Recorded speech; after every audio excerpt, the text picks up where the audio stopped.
Mongolia. Why Mongolia?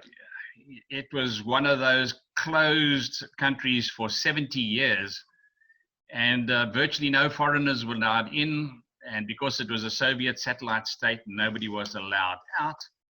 And so we don't remember learning too much about Mongolia, except I suppose you remember Kublai Khan and Genghis Khan. But I like to tell the story. I was just an ordinary farmer working in Somerset West at Helderberg College, running the dairy herd. And one very, very frustrating day, I said, working with student labor, of course, and unskilled labor, I said, if the Lord sends me to Siberia now, I will gladly go.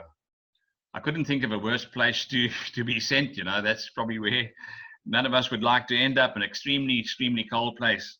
And 3 days later, there was a letter in the post from Ken Flemmer asking if I would go to Mongolia. And so I had to go to my atlas to look where this Mongolia was. He said they needed a cowboy there, and sure enough, there Mongolia was, just below Siberia. I've since then learned to keep my mouth closed. God has a sense of humor, and he can send us anywhere. Well, we had to, as a family, decide, are we going to go or aren't we? And we gave each person a vote as we sat together in the lounge. 2 children were in university, and one was in high school still, so he would have to go with us. And we gave each person a vote, and everybody voted yes, we should go. And it's been wonderful to know that the Lord wanted us to go there, and we've enjoyed our stay. Now, I'm going to try and open up the program. I have about 98 slides I'm going to show. Massive surprise when suddenly the snow set in and it becomes extremely cold there. So even the rivers freeze over. There's a lake that's 2,400 kilometers long, wide, and square kilometers. And of course, this freezes over completely. The trucks ride over it. A very cold place. Summer months are beautiful. And of course, the chief means of transport there is the old UAZ, the old Russian Jeep. And you need to ford through rivers, and when the snow starts to melt, of course, they get quite full. We came there at a time when suddenly the most severe winter struck that had been taken place for many years, and millions of animals died. People were starving. I suppose, like Esther, I felt perhaps I was brought there for such a time as this. And so we had to jump out and start working. I bought some old Russian trucks. This is one of them, carried heavy loads over many areas. There was one area particularly that was suffered the most, and that was the province of Zafgan. And so when we had a meeting with all of the NGOs, I asked who's going to work in Zafgan. They said, nah, that's a terribly far place. It's very cold there. We're not going to work there. So I said, well, give it to ADRA. We'll go there. And so we worked on Zafgan and Ovs and many of the other provinces around, the most difficult ones to get to. So these old ex-military trucks from Russia that were extremely cheap, we used for several years to transport all of the relief goods out to the countryside. We would travel out there. It would take 3 days to get there, to do about 800 kilometers. So extremely rough roads. And this was a tree that we always stopped at. And of course, in Mongolia, you needed to stop at the top of every hill and get out and walk around an owo. It was a pile of stones, and 3 times and throw a stone on that would give you good luck to get to the next position. And one of the things they would do is also hang one of these little ceremonial scarves, which would then give you a good luck. Of course, if all the vehicles broke down, there were camels. This one seems to be protesting quite severely because of the heavy load. But there were ox carts as well. And so he's mean. we could get around. But the easiest, the nicest way to avoid all those rough roads, Mission Aviation came in with a plane, and a very kind donor in the UK allowed us to travel, gave us an 80% discount on the price. So we made many trips out with volunteers to go and visit our programs. In fact, one day, one child said, "Oh, there's the ADRA We wished it was ours, but of course, we would just use it. And when the cold came, when the plane had to stay overnight or for a few days, we would have to bandage it all up and keep it warm. The plane had to be started every now and then too, to keep it warm. But, you know, such precious children that we worked for, you can see why we were keen to help.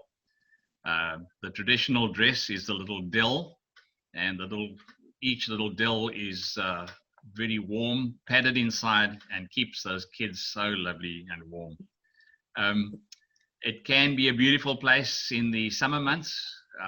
Some lovely flowers you can see, but all too soon the cold winter months come.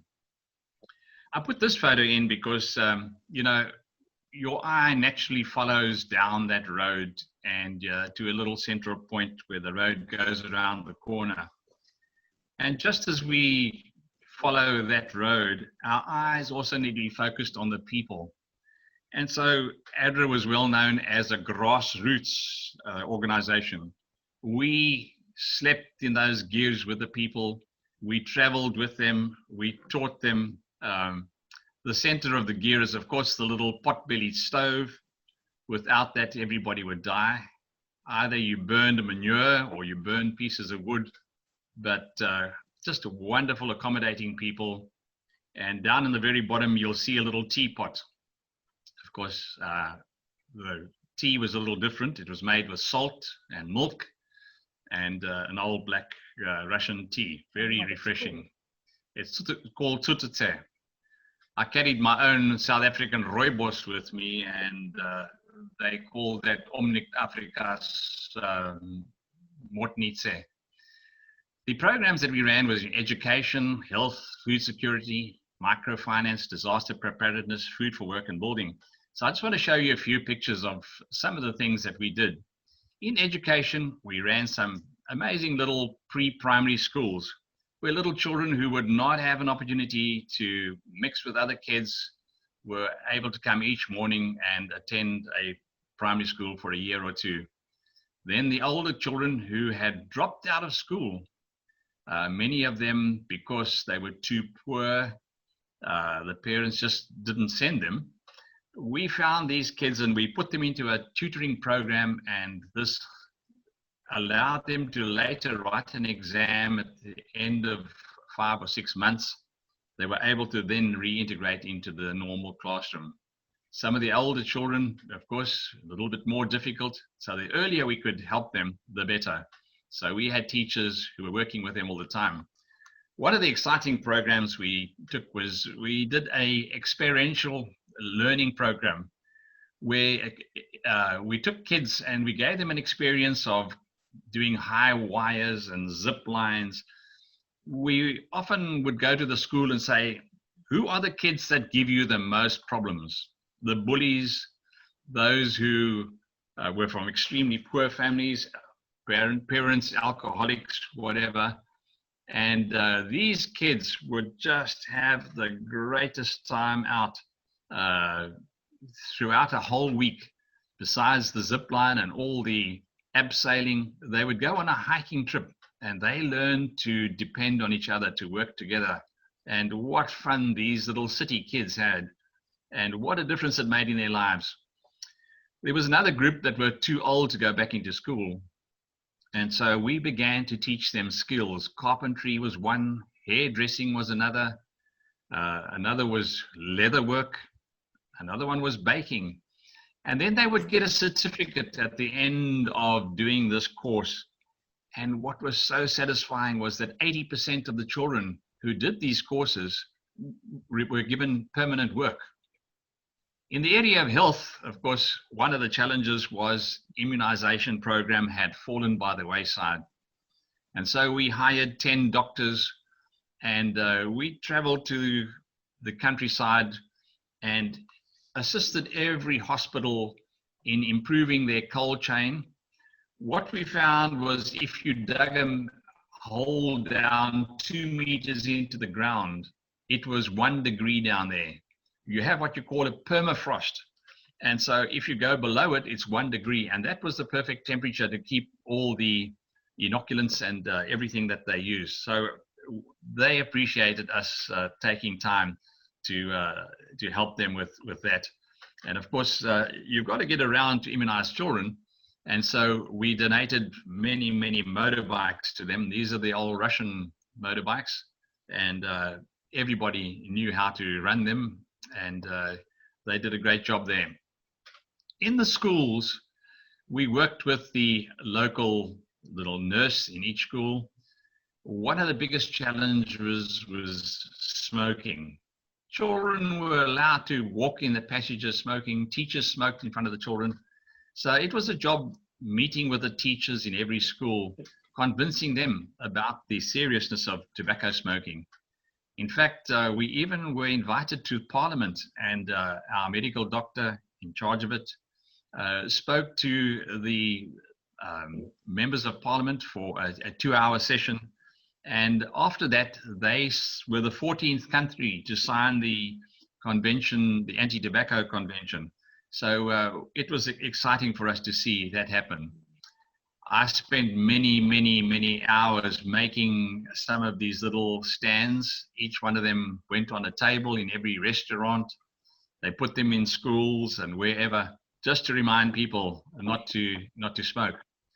Some of the exciting things we did in the line of health was bringing in medical supplies. One shipping container had a whole container load of wheelchairs. So for moving patients around, this was just ideal in the hospital, and they were really appreciative of that. One donation came in from Germany, from Roche, and I believe there was over $1 million worth of tablets and medicines that they were able to use and divide and send to their various hospitals.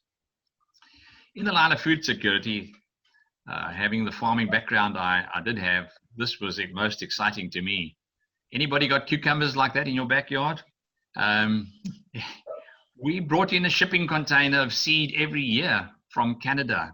Whatever seeds didn't sell the one year, they sent to us, and they were still 95% germination rate. And so we began to teach people how to grow gardens. We came up with our own gardening manual. Now, you can see that this person has a massive stand of carrots and potatoes and turnips and cabbages, and it was just amazing to see after a year or two how just about every place you went to. One day the Canadian ambassador called me and said, "Hey, one of our teachers needs to get some seed from you. Can you help her?" I said, "Yes, sure I can." He said she brought out a few packets with her when she came out, and she was a volunteer teaching English, a retired lady up in a small little town. And he said, "Can you give us?" I said, "Yes, I can give her some seeds." And I also gave her a few of our little gardening books. And she taught the ladies there to grow seeds. And about 3 years or so later, the ambassador went there himself. And he was just surprised. His driver stopped the car and said, "Sir, you don't understand. I am from this village, and I have lived here for 21 years, and never, ever have I seen this. Now I come back, and just about every house has beautiful vegetables." So we changed the diet in many ways because in many respects, the diet until this time was mainly flour and mutton. Of course, people eat horse, they eat everything, but it was mainly a meat and a flour diet, so lacking in the oxidants that they need so badly. One of the problems is that the winters are so short that by the time the tomatoes are ready to bloom, summers are so short that the winter comes, and so we had to set them up with pumps to pump water out the rivers, and then we had to try to extend the season by growing cucumbers and tomatoes in hothouses, and we were very, very successful in this. But perhaps the biggest challenge was teaching people how to eat lettuce and tomatoes and things that they'd never eaten in their lives. So we had cooks come in to demonstrate to them, and we also taught them how to preserve, because we taught them how to bottle. We also taught them how to dig root cellars, where they would go down 2 meters, put a big roof on the top of it, and there they would, just like we did with the medicines, they were kept, it's down 1 degree down there in the cellars, and they were able to look after their vegetables. We even taught them to dig a hole in the kitchen floor, and they would move a plank out the way and pull up some vegetables as they needed it, and they could then have fresh vegetables right throughout the winter as well. A very, very exciting time is at the end of the season, when everybody brought their best produce to a demonstration day, when the entire town or city was invited to come and purchase or to see what they had done. We were very proud of this. And you know, what had happened was, during the Soviet era, unless you were a gardener and allocated a garden and worked on a combined farm, you weren't allowed to grow vegetables in your backyard. So it was only after 94, 70 years later, when Mongolia obtained its independence, that people were allowed to then start gardening. So they didn't have the culture of, I saw my grandfather do that, or that's how my dad taught me to do it. They had to start right from the very beginning. So it was just amazing. One of the exciting programs was we introduced chickens to the province. There were no chickens in the province out in Safhan and the neighboring Bayan Hongor. So we bought these little chickens. They were just small, probably 1,500 of them. And we took out all the seats of the airplane. You know, chickens can't live for 3 days in a cardboard box. And so we flew them out. So these are the most traveled chickens in Mongolia. Children just loved them. And of course, it was a source of protein for those young kids, other than the protein that they were having. So massive improvement.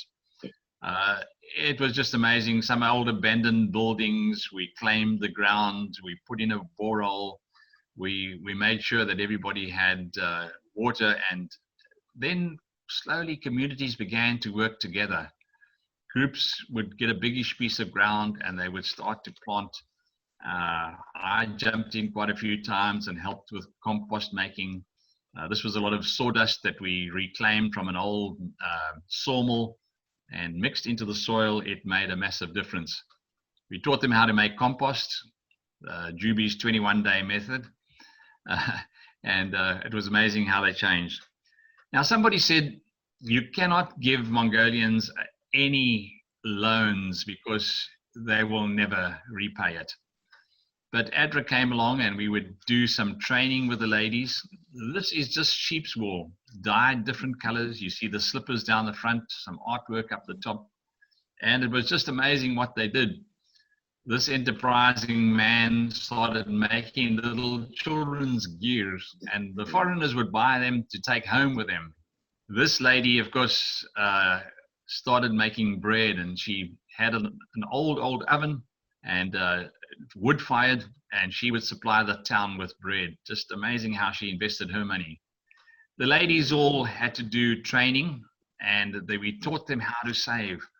Each one came to the meetings and they had 6 months of training, and once a week they would meet, and each one had to bring a certain amount of money and put it in their book. And then slowly that amount of money grew and grew and grew. And then we would only give a loan to 3 to 5 of the ladies in a group of 15 or 20. And they put pressure on the others to hurry up and pay back and would help. One lady, I asked her how she found, I knew she had received a loan. I said, how did she spend her money? She said, I make dentures. And so I got $300 to, I said, "Whoa, did you use that for materials to?" No, she said, "You know what? The people themselves did so much. They went out and invited other people to come." She said, "I've never been so busy in my life. Everybody's in a hurry for me to pay that $300 back." And so they were looking for customers for me. So from dependent, we made them independent. And the third step was interdependent. They all helped each other. Those that ran a store, they would encourage people to walk past and come to their place. Some young men were, of course, helped with loans to set up a little saw and to start making furniture. And what an amazing experience it was. One of the challenges there was every 5 or 6 years, a massive disaster would strike. People would lose their animals. And so we jumped in to see where we could help. One desperate time, we helped with the building of this bridge. It was 80 meters long. And throughout the winter, people were isolated from each other. You couldn't get for medical help as the snows melted and the streams came down. So we set up a food for work program. So these men that you see here all came out to work, and we were able to feed them and get them going. One of the biggest challenges in Mongolia is water. So during the summer months, they all go down with the animals along the river. But in the winter months, of course, you've got to go up to the highland where the grass has grown and no animals have eaten it yet. But all the old Russian pumps had all broken down. Here's a picture of an old Russian pump. Man, those old gearboxes packed up and those old engines. So we began to bring in a new Chinese little motor.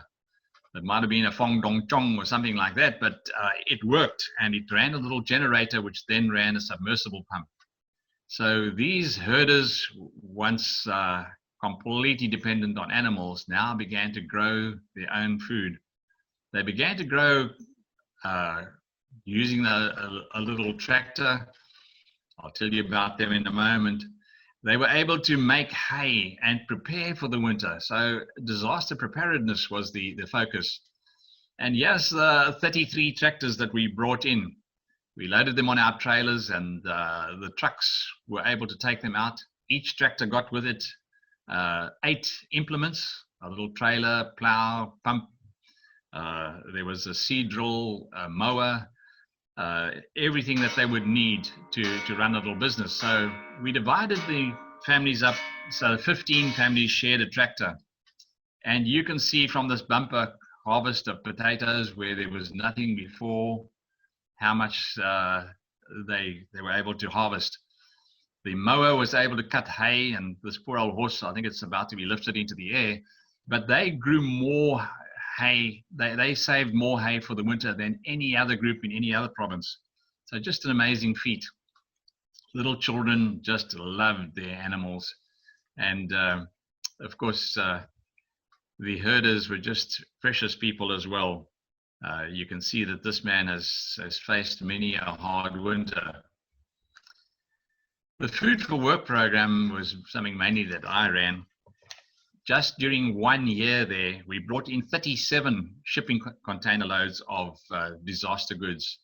In the back there, there's 3 drums. That was filled with soup, a dried soup powder that was harvested in the Okanagan Valley in Canada. We also did Food for Work program. You know, we soon realized nothing was free.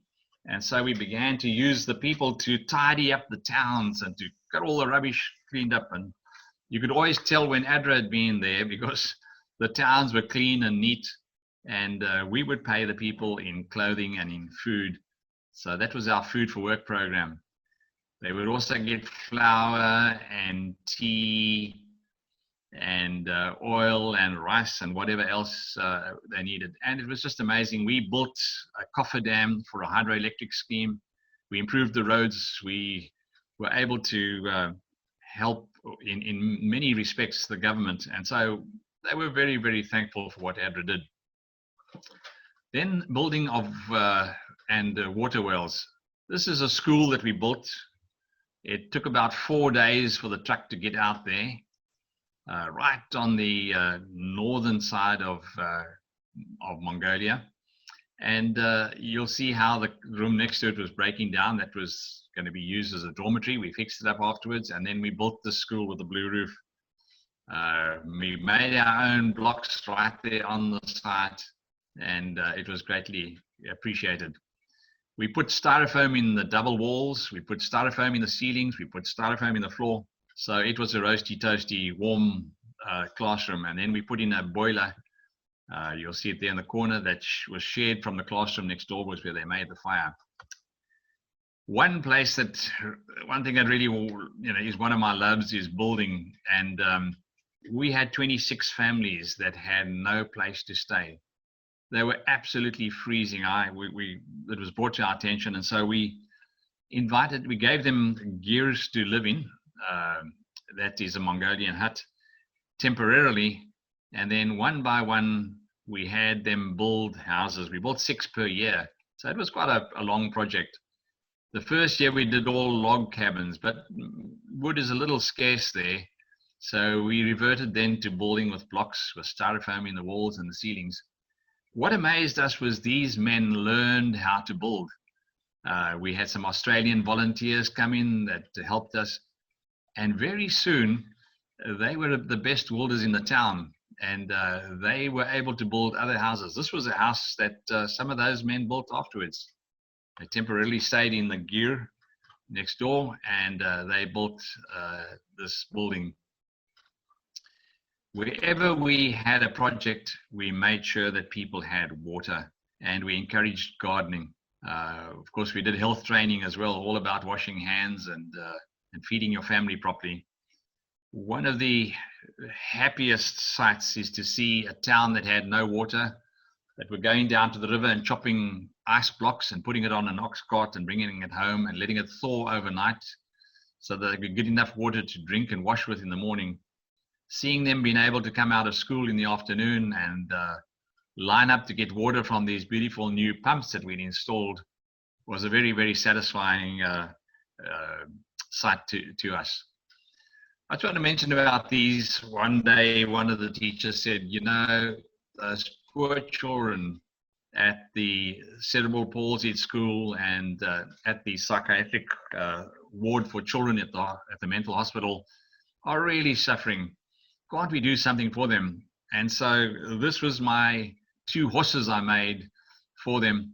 And the one time I went there, children were lining up and they were timing them, giving them 2 or 3 minutes on the horse, and then the next one would have to get on. And somebody said to me, they were the most ridden horses in Mongolia. One of the exciting things we did was to bring in some big equipment from Australia. Working with the Rotary and the Philips organization, we brought in this angiogram, 2 angiograms, and also 1 scanner, a CAT scan. And we installed them, working with them. Adra was the one who imported all cleared all the customs, goods through customs, and delivered them to the hospital, arranged everything. So it was really fun working with it. And this was the only 2 in Mongolia, and so it was much appreciated. One of the programs we did was bringing in some Australian doctors. 15 of them came in, and ophthalmologists, and they began checking children's eyes at schools, and over 4,400 kids received glasses. So a very happy day. When you do a whole lot of good in Mongolia, people are appreciative of it, and there's a custom that they give you their best racehorse. And the Mongolian ponies are very small, they're not very, very big. And so in this town, they had a special ceremony where they gave me a horse. Now, this sounds like a bit of a conflict of interest, receiving presents for doing good, but the custom is that you thank them very much, make a speech, and then you ask the gentleman to look after your horse for you. So I have a couple of horses with my name on them in Mongolia. Perhaps the most exciting thing was the day the president of Mongolia invited me in, and I was given a friendship award. It's a little medal. During my time that I was there, I only knew of 2 people who received it. And of course, many of the ambassadors were very, very keen to get a medal like that, and they were quite jealous. The president came from the Zafgan province, and one thing that I remember very clearly from his little speech that he made as he spoke to me, he said, "We appreciate the fact that ADRA has taken time to teach people new skills and to teach them to look after themselves." So that was a fun thing to do. And my staff waited for me outside the Parliament and gave me a big bunch of flowers, and then we had a little celebration together. What wonderful people. Over in the West, there's the Kazakh people who are mainly Muslim, and we went out there several times to meet with them and support them. Every town has its own little Buddhist statue, and Buddhism, but Christianity is growing in Mongolia, and this is our little church. We had the church building is up on the top. In the middle was a little school, and down below offices. We've now since then built a beautiful language school. We've also built a facility for children to come and stay there who come from the countryside, who come to study at university. So the Lord has been really good to us. 3 more slides. The outsider's role is a facilitator. Very often we think we have the answer, we come there, we know what to do, but we need to sit down and work with the local people. The poor and the exploited should be empowered. Poor people are creative and capable enough to manage their own change. So it was just so wonderful to empower them. Now, 15 years later, some of those microfinance groups that we started are banking money and still running and giving loans to people, all based on the principles and the methods that we taught them. Colossians 3:17 says, "Let every detail in your lives, words, actions, whatever, be done in the name of the Master, Jesus, thanking God the Father every step of the way." So chosen by God for this new life of love, dressing the wardrobe God picked out for you: compassion, kindness, humility, quiet strength, and discipline. And regardless of what else you put on, wear love. It's your basic all-purpose garment. Never be without it. Perhaps you can decide, friend or foe.